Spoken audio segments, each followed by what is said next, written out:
ये लफ्ज हमारे भाइयों को समझना बहुत जरूरी है कि दुनिया में इबादत, किसी को मानना, किसी से कुछ मांगना, किसी के सामने सर झुकाना, वो सिर्फ अल्लाह के लिए है। ये अल्लाह ने अपने लिए मखसूस कर दिया है। तो आप कोई ऐसा काम मत कीजिए इबादत का जो कि सिर्फ अल्लाह के लिए मखसूस है। अगर आपने कोई ऐसा काम किया जो इबादत में आप अल्लाह के लिए करते हैं तो आप उसके साथ किसी को शरीक करते हैं और इसी को शिर्क कहते हैं सर। तो कभी मत कीजिएगा सर, कोई कितना भी बड़ा हो कि अल्लाह के सिवा कोई किसी से कुछ मांग ही नहीं सकता है, किसी की इबादत कर ही नहीं सकता है। कि दुनिया में इस पूरे आपकी जिंदगी में कोई इबादत के लायक है ही नहीं। कोई बादशाह हो, कोई भी कैसा भी हो, पैगंबर हो, रसूल हो, कुछ भी हो, वो इबादत के लायक है ही नहीं, सिर्फ अल्लाह।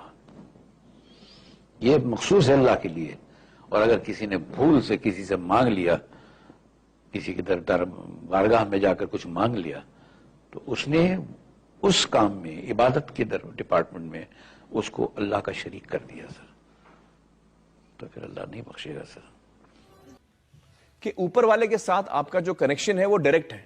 मंदिरों में चढ़ावा तब आता है जब आप उस मंदिर की मूर्ति को परमात्मा होने का दर्जा दे देते हैं, क्योंकि लोग समझते हैं कि साक्षात परब्रह्म परमात्मा इस मूर्ति में विराजमान है जी। वो अपनी उनकी श्रद्धा का एक तरह से दोहन होता है और वो बेचारे भोले भाले लोग वहां पर चढ़ावा चढ़ाते हैं, मनौती बनाते हैं और यहाँ आकर के परमात्मा की तुम पूजा करोगे, तुम्हारे मनोरथ पूरे होंगे, तुम एक दुकान खोल लेते हो। और ये काम कोई भी व्यक्ति करे, किसी धर्म संप्रदाय का व्यक्ति करे, वो परमात्मा के स्वरूप के साथ, उसकी महानता के साथ बहुत बड़ा अन्याय कर रहा है। जो वेदों के अनुसार स्पष्ट रूप से परमात्मा की मूर्ति नहीं हो सकती, यजुर्वेद का मैं मंत्र कोट कर रहा हूं, आप मुझे इसका अर्थ बताइए, गलत है क्या? उस स्वरूप की न तस्य प्रतिमा अस्ति यस्य नाम महद्यश। यजुर्वेद कह रहा है की बात उस महान परमात्मा की कोई मूर्ति नहीं। मैं आपको क्षमा चाहूंगा। क्या आज आपको लगता है, चाहे आप राम की बात करें, कृष्ण की बात करें या साईं बाबा की बात करें, इनमें से किसी की भी पूजा नहीं होनी चाहिए? परमात्मा की प्रतिमा बता करके वो साईं की मूर्ति की करें तो बहुत ही गंदा, गलत है। और राम और कृष्ण की भी करें तो ये राम और कृष्ण के साथ भी अन्याय है। राम और कृष्ण ईश्वर भक्त थे जी। उन्होंने कभी दावा नहीं किया कि मैं ईश्वर हूं और मेरी पूजा की जाए, ऐसी कोई बात नहीं है जी। मैं कहना चाहता हूं स्वामी जी, हमारे देश में मूर्ति पूजा नहीं थी। बिल्कुल स्वामी जी। और सबसे अहम किताब हिंदू धर्म में है वेद। जब हम वेद पढ़ते हैं, यजुर्वेद में लिखा हुआ है,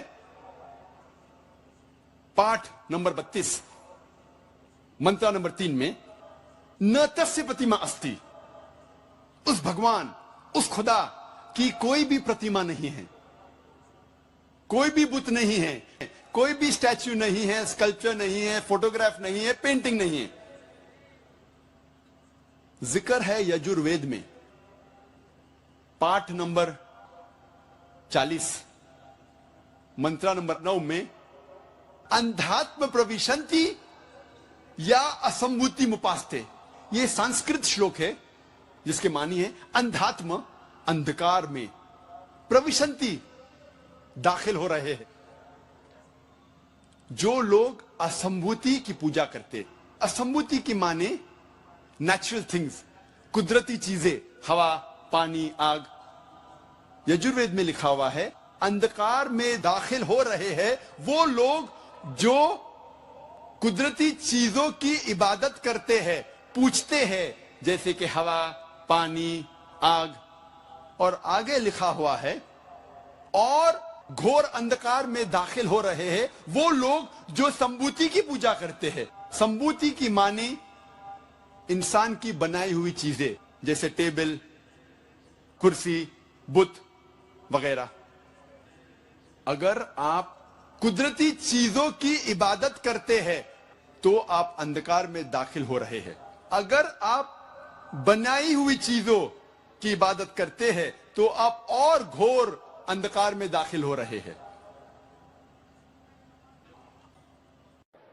इसीलिए मैं हवाले देता हूं। मैं कोई आलिम नहीं हूं, मैं कोई पंडित नहीं हूं, मैं अपने आप को तालिब इल्म कहता हूं, लेकिन मैं हमेशा हवाला देता हूं।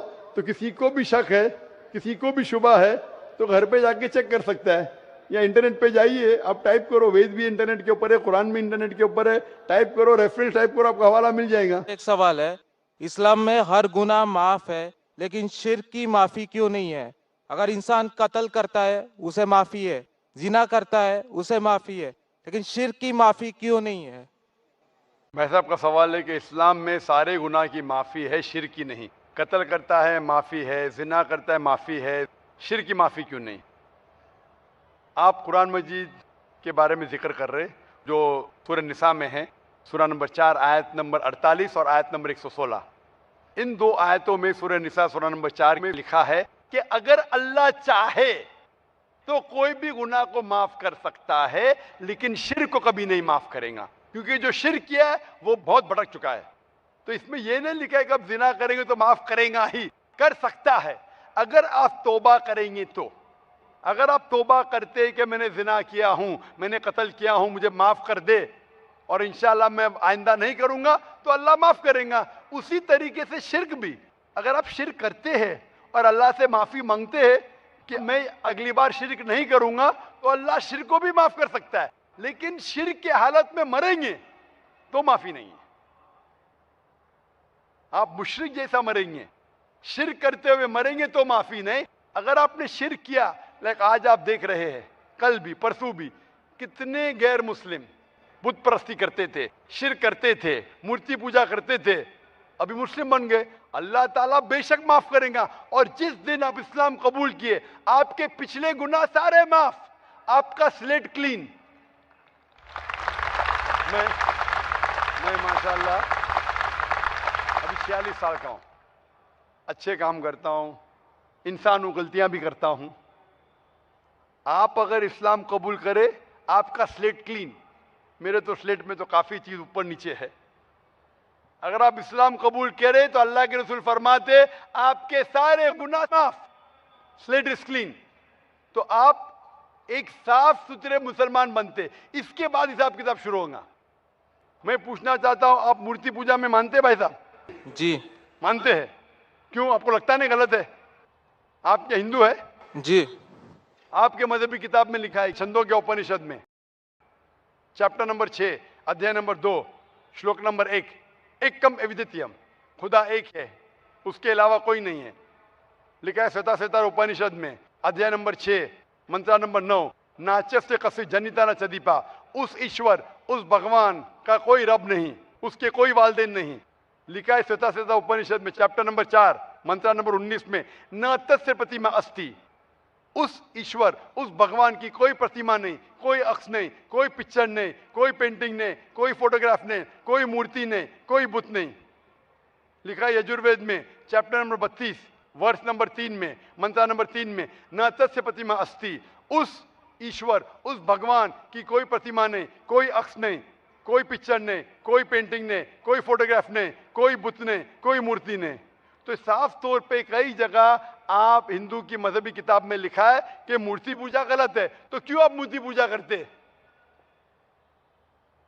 भाई साहब जी, इस बारे में मुझे सही तालीम नहीं है, मुझे थोड़ा वक्त चाहिए। मैं इतने हवाले दे रहा हूं कि आपको लगता है कि मैं फेंकते जा रहा हूं, हवाले के हवाले दे रहा हूं, आप नोट कीजिए जी। आप लाइब्रेरी में जाइए, आपको वेद नहीं मिलता है तो हमारी लाइब्रेरी में जाओ, इस्लामिक रिसर्च फाउंडेशन। हमारे इस्लामिक रिसर्च फाउंडेशन में आपको वेद का तर्जुमा मिलेगा, महाभारत का तर्जुमा मिलेगा, भगवत गीता के कम से कम 30 तर्जुमे मिलेंगे, बाइबल मिलेगा, बाइबल का तर्जुमा मिलेगा, कुरान का तर्जुमा मिलेगा, हदीस का तर्जुमा मिलेगा। मैं नहीं जानता हूं कहीं भी हिंदुस्तान में इतने मजहबी किताब का तर्जुमा मौजूद है। इस्लामिक रिसर्च फाउंडेशन में फ्री लाइब्रेरी, एयर कंडीशन में बैठो, फ्री पढ़ो,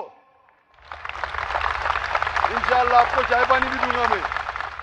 चाय पानी रिश्वत नहीं है, तो क्या आप ठंडे दिमाग से, कभी ठंडा दूंगा कभी चाय पानी, तो आप अच्छे दिमाग से रिसर्च कीजिए।